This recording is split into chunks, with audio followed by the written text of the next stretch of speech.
어떤 학생이 아르바이트를 하면서 동물에서 실제와 똑같이 만든 오랑우탄 인형을 이제 뒤집어 쓰고 우리 안에 들어가 있는 일을 했습니다. 그러면서 마치 진짜 오랑우탄인 것처럼 나무를 오르내렸는데 그러던 어느 날 실수로 미끄러져서 옆에 우리로 떨어졌어요. 그런데 하필이면 그곳이 호랑이 우리였습니다. 놀라서 어쩔 줄 모르고 있는데 저쪽에서 호랑이 한 마리가 어슬렁어슬렁 걸어오고 있었습니다. 아르바이트 학생은 기겁을 해서 이제는 죽었구나 했는데 그 호랑이가 가오더니 이렇게 슬쩍 말을 건넸다고 합니다. 야, 조용히 해. 나도 아르바이트생이야.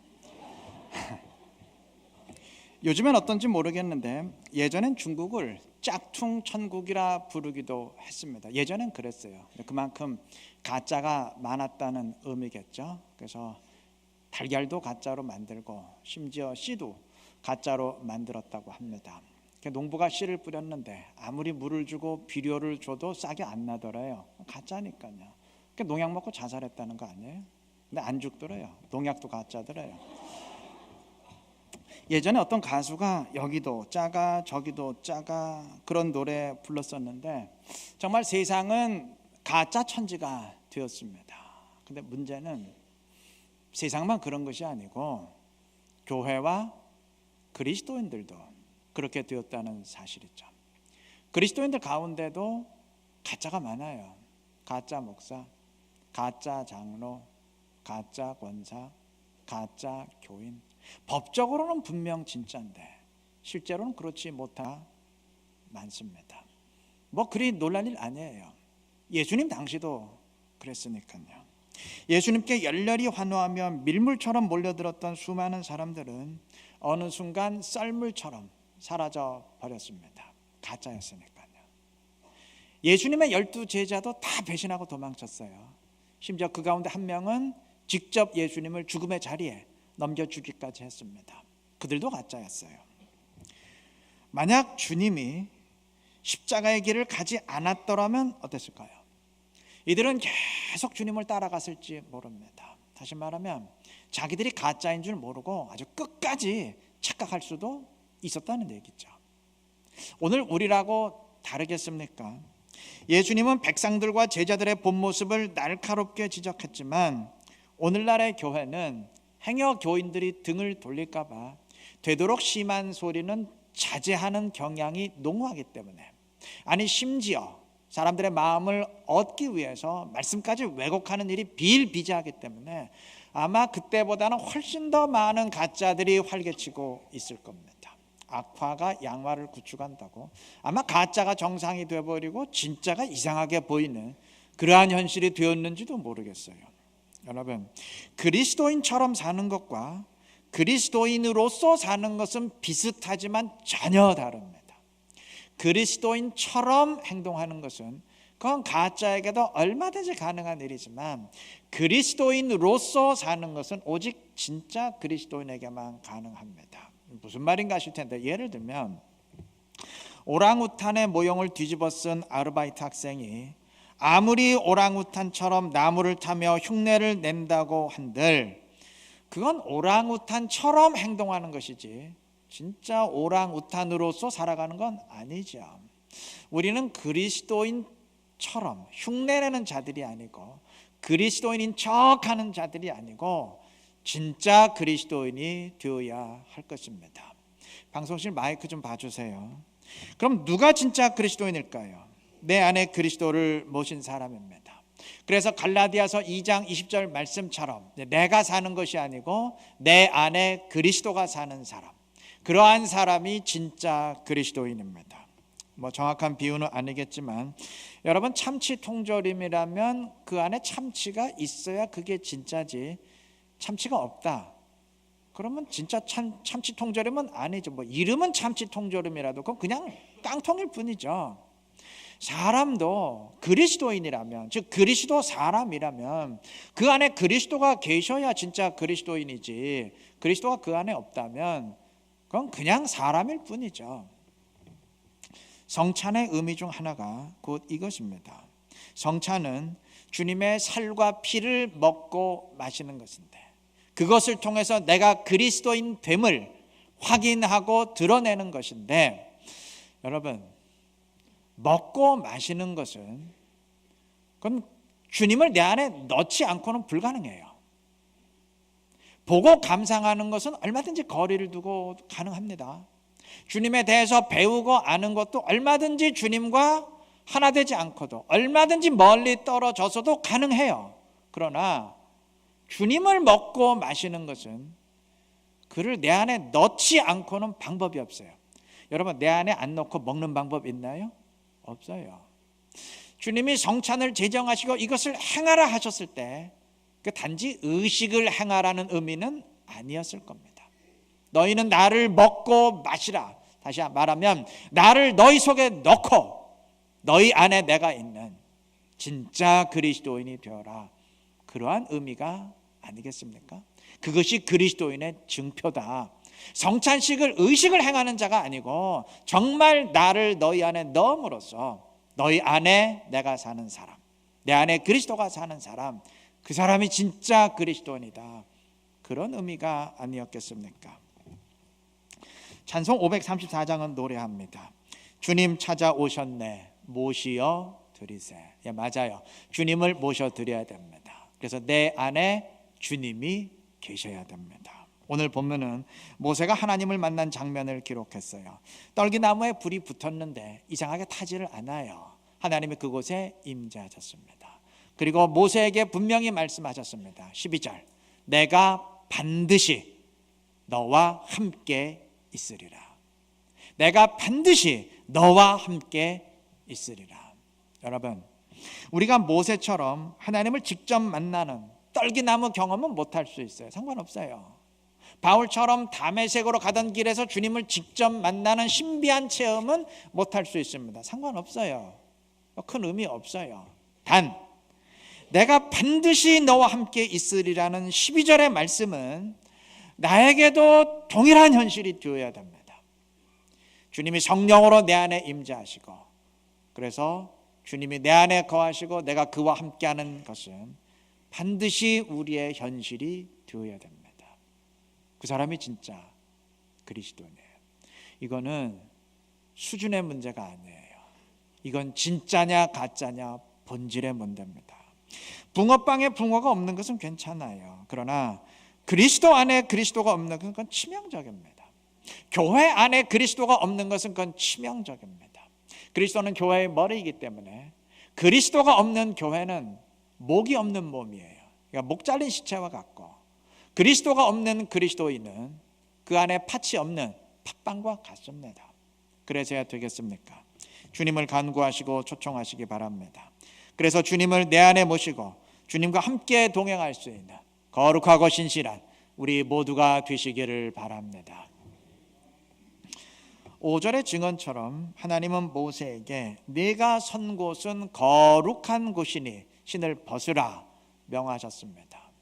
이스라엘의 제사장들은 성전에서 사역할 때 항상 신을 벗고 맨발로 움직였어요. 그곳이 거룩한 곳이기 때문입니다. 주님이 모세에게 신을 벗으라 했을 때 곧 이러한 의미예요. 거룩한 곳이니 신을 신어선 안 된다. 그런 의미입니다. 자, 그런데 여러분, 지금 모세가 있는 그 호렙산이 그 자체로 거룩한 곳입니까? 1절은 호렙산을 하나님의 산 호렙이라 했는데 호렙산이 그 자체로 하나님의 산입니까? 그곳에 무슨 성전이라도 있었습니까? 아니죠. 호렙산 자체는 거룩한 곳도 아니고 하나님의 산도 아닙니다. 1절은 그곳이 어떤 곳인지를 알려줍니다. 1절에 의하면 모세가 광야의 목자로서 양떼를 이끌고 그곳에 올랐다 그랬어요. 다시 말하면 양들에게 풀을 먹이기 위해서 그곳을 찾았습니다. 네, 맞아요. 그곳은 평소에 모세가 양을 이끌며 찾던 곳이고 양들의 배설물이 나뒹구는 곳입니다. 거룩함과는 전혀 상관이 없어요. 그럼에도 주님은 그곳을 거룩한 곳이라 불렀습니다. 왜 그랬을까요? 땅 자체 때문 아니에요. 땅 자체는 그냥 땅일 뿐이지만 그곳에 여호와 하나님이 임재하셨기 때문입니다. 그곳에 주님이 찾아오셨기 때문입니다. 여러분, 한 달 뒤면 주님이 이 땅에 오신 크리스마스인데 2000년 전 주님은 왕궁이나 성전에 태어나지 않으셨고 말 구유에 오셨습니다. 주님이 오셨을 때 동방 박사들이 유대인의 왕이가 어디 계시냐 왕을 찾았는데, 여러분, 왕이라는 신분과 말 구유는 그건 전혀 어울리지 않아요. 하물며 일반 왕도 아니고 만왕의 왕이 짐승들의 자리에 온다는 건 그 자체가 어불성설입니다. 그런데 따져보면 이상할 것도 없어요. 뭐 왕궁이건 마국간이건 성전이건 하등 다를 바 없기 때문입니다. 주님은 왕궁도 필요 없고 성전도 필요 없어요. 그가 오시면 그곳이 곧 거룩한 곳이 되기 때문입니다. 그가 임하시면 그곳이 성전보다 더 거룩한 곳이 되기 때문입니다. 그가 오시면 그곳이 천국보다 더 화려한, 아니 왕궁보다 더 화려한 천국이 되기 때문입니다. 그걸 우리가 찬송하지 않습니까?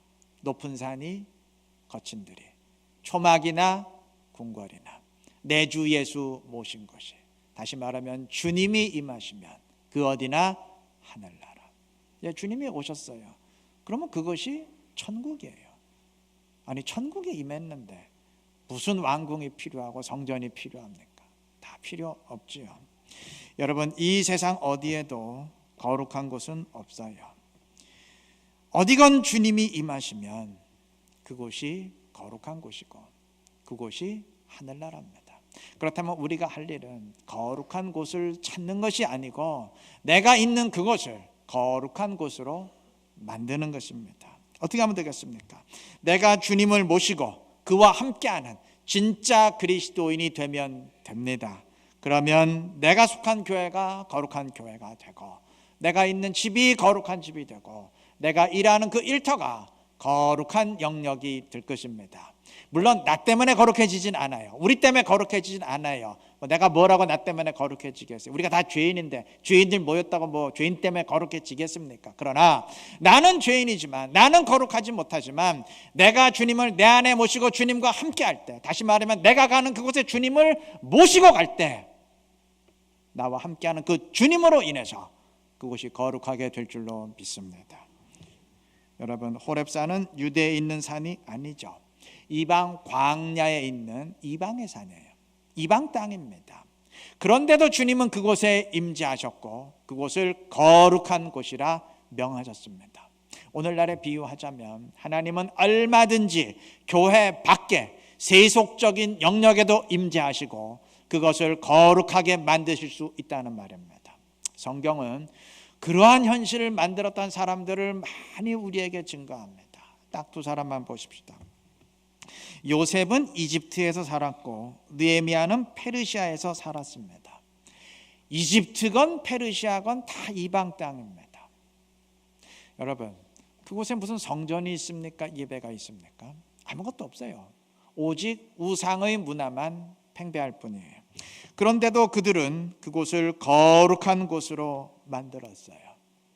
땅 자체 때문은 아니에요. 땅은 이방의 땅이고 우상의 땅이지만 그들이 그곳에서 하나님을 찾았고 하나님과 함께했기 때문입니다. 요셉과 느헤미야의 두드러지는 특징이 있어요. 하여간 이 두 사람은 기승전 하나님이에요. 그러니까 입만 열면 하나님을 찾았고 모든 일을 하나님으로 마무리했어요. 몇 구절만 예를 들면 요셉의 경우 보디발의 아내가 유혹할 때 창세기 39장 9절에서 내가 어찌 하나님께 죄를 지으리까 하면서 하나님의 관점에서 해석합니다. 감옥에서 관원장들의 꿈을 해석할 때도 40장 8절에서 해석은 하나님께 있습니다 하면서 꿈을 해석해 주었고, 바로 왕의 꿈을 해석해 줄 때도 역시 창세기 41장 16절에서 하나님께서 대답하실 것입니다. 이게 하나님의 관점에서 판단합니다. 중간 다 생략하고요. 맨 마지막에 자신을 노예로 팔았던 형들을 만났을 때도 창세기 45장 7절에서 당신들이 나를 이곳에 노예로 판 것이 아니고 하나님이 나를 먼저 이곳으로 보낸 것입니다. 역시 하나님의 관점에서 해석합니다. 하여간 입만 열면 하나님이에요. 모든 것을 하나님의 관점에서 판단하고 행동했습니다. 언제나 하나님을 바라보는 하나님 바라기였어요. 느헤미야도 마찬가지예요. 예루살렘 성벽을 재건하려는 계획에 대해서 그는 1장 12절에서 이게 내 계획이 아니고 하나님이 내 마음에 주신 것이라 고백합니다. 예루살렘에 갈 수 있도록 왕의 허락과 지원을 받았던 일도 2장 8절에서 하나님의 선한 손이 나를 도우신 일입니다. 하나님의 관점에서 해석해요. 대적자들이 방해하고 가로막을 때에도 1장 20절에서 하나님이 형통케 하실 것이기에 건축할 수 있다고 고백합니다. 늘 이런 식이에요. 느헤미야를 쭉 읽어보면 느헤미야는 항상 이런 식이에요. 항상 하나님을 찾았고 모든 것을 하나님의 관점에서 판단했습니다. 자, 그렇다면 요셉과 느헤미야가 이러했던 이유가 정말 하나님이 이들을 눈에 보이게 인도하셨기 때문인가요? 그 성벽 건축이 하나님의 계획이라 그랬는데 그럼 하나님이 말씀해 주셨습니까? 성벽 재건해라, 그게 나의 뜻이다, 뭐 이렇게 말이라도 해 주셨습니까? 아니요, 전혀 그런 적 없어요.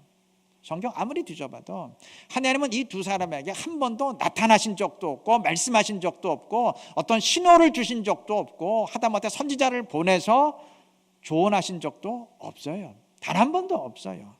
그럼에도 이들은 늘 하나님이 하신 일이라 고백합니다. 하나님은 말씀하지 않으셨어도 그들이 늘 하나님을 찾고 하나님과 함께 했기 때문입니다. 하나님은 눈에 보이게 손을 내밀지 않으셨어도 이들이 늘 손을 내밀어서 하나님을 붙들려 했기 때문입니다. 이들은 이렇게 하나님과 함께 했고, 그래서 그들이 있는 공간을 하나님이 함께 하시는 거룩한 곳으로, 경건한 곳으로 만들었어요. 이들은 표면적으로는 우상의 땅을 살았을지언정, 이들은 표면적으로는 세속적인 공간을 살았을지언정, 실제로는 하나님이 그곳에 함께 하시는 거룩한 땅, 경건한 땅을 살았습니다.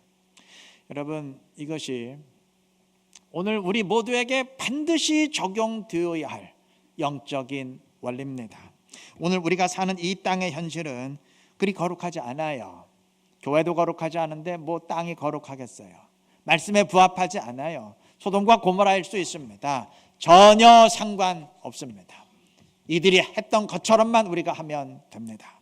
이 땅이 어떠하건 내가 주님을 찾고 주님과 함께하면 됩니다. 진짜 그리스도인이 되면 됩니다. 그러면 나와 함께 하시는 그 주님으로 인해서, 나로 인해서는 아니지만 나와 함께 하시는 그 주님으로 인해서 내가 있는 곳이 거룩한 것이 되고 우리가 들어온 이 교회가 거룩한 이루는 교회가 될 것입니다. 거룩한 것 찾을 필요 없어요. 이 세상 어디에도 그 자체로 거룩한 것 없고 그 자체로 거룩한 집이 없어요. 그러니 구태여 찾을 필요 없습니다. 단 우리가 반드시 찾아야 될 것이 있습니다. 하나님을 찾아야 됩니다. 주님을 찾아야 됩니다. 그리고 주님을 내 안에 모시고 그와 함께 해야 됩니다. 진짜 그리스도인 되어야 됩니다. 어떤 사람 되시겠습니까? 거룩한 교회 찾는 사람 되시겠습니까? 아니면 나로 인해서 교회를 거룩한 교회로 만드는 사람 되시겠습니까? 좋은 교회 찾는 사람 되시겠습니까? 아니면 나로 인해서 교회를 좋은 교회로 만드는 사람 되겠습니까? 좋은 교회 찾고 거룩한 교회 찾고 그래서 여기 참 거룩한 교회에 있다, 교회 자랑하는 사람 되시겠습니까? 아니면 교회를 거룩한 교회로 만듦으로써 교회가 자랑하는 사람 되시겠습니까? 진짜 그리스도인 되시기를 바랍니다. 주님을 모시고 내 안에 주님이 사시는 그러한 사람 되시기를 바랍니다.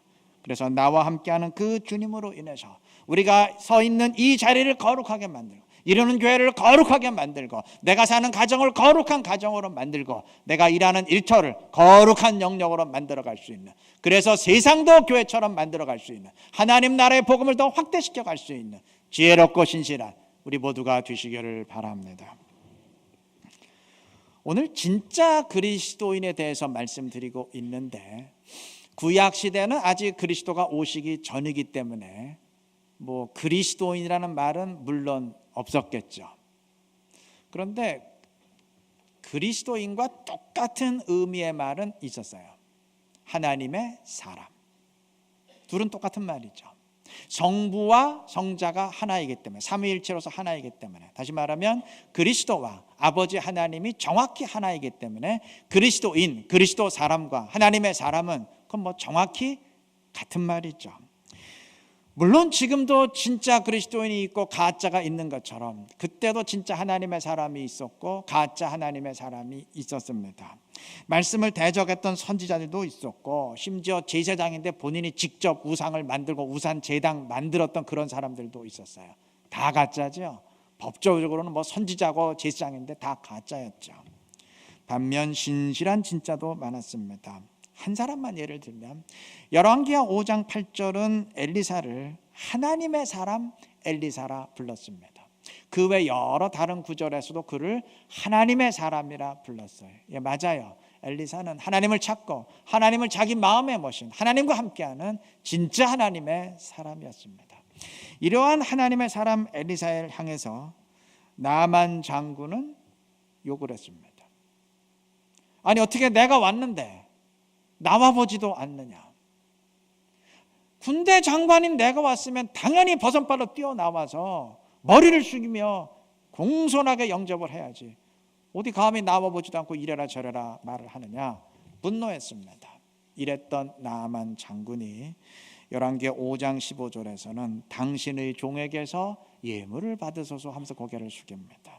18절에서도 당신의 종을 용서하기를 원하나이다 하면서 머리를 숙였습니다.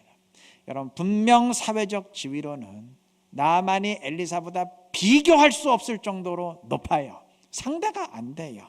그런데도 나만이 머리를 숙입니다. 엘리사 때문은 아니에요. 엘리사의 지위 때문은 아니에요. 뭐 엘리사의 대단한 재물 때문도 아니에요. 그런 거와 엘리사 아무 상관이 없어요. 엘리사와 함께하는 하나님을 깨달았기 때문입니다. 그 다음 장인 열왕기하 6장에 의하면 엘리사를 사로잡으려고 침공했던 아람의 군대를 하나님이 치시고 포로로 만들었어요. 그러자 이스라엘 왕이 엘리사에게 명령을 내려달라고 간구합니다. 6장 21절 내 아버지여 내가 치리이까 내가 치리이까. 여러분 이스라엘에서 사회적 지위로는 왕보다 높은 사람은 없어요. 왕은 그 누구의 명령도 들을 필요가 없는 사람이에요. 근데 그러한 왕이 엘리사를 아버지라 불러요. 그러면서 명령을 내려달라고 머리를 숙입니다. 엘리사 때문은 아니죠. 엘리사와 함께 하시는 하나님 때문입니다.